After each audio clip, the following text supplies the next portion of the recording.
So last Saturday, I'm sitting in the living room, enjoying my coffee and the gentle hum of the weekend morning when I hear my roommate, Steve, announce, "Hey, I'm gonna fix the kitchen faucet today."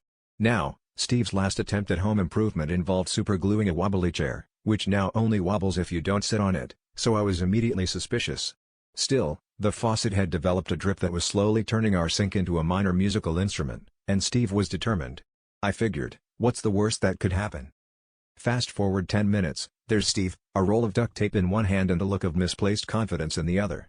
I watch as he wraps the tape around the faucet so aggressively that I'm 60% sure he's auditioning for a craft-based reboot of The Mummy. He steps back, admires his work, and proudly turns the tap.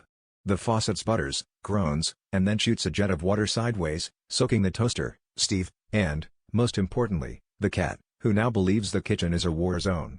The water pressure drops to zero, and then, inexplicably, a low gurgling noise starts coming from the drain, as if the sink is considering joining a barbershop quartet. Instead of calling a plumber, Steve decides the best course of action is to reason with it, so he sits across from the sink and starts apologizing for his overenthusiastic repairs and promises to never underestimate the power of a good plumber again. I'm halfway through Googling "can you offend a sink?" when the faucet suddenly lets out a single, dramatic drip, as if it's considering forgiveness. We both stare, transfixed, as the sink resumes working, though now it only dispenses water when Steve says please. Our kitchen has essentially become a magic trick, and I can't make pasta without an audience. In the end, we learned two things. First, never trust Steve with duct tape and plumbing.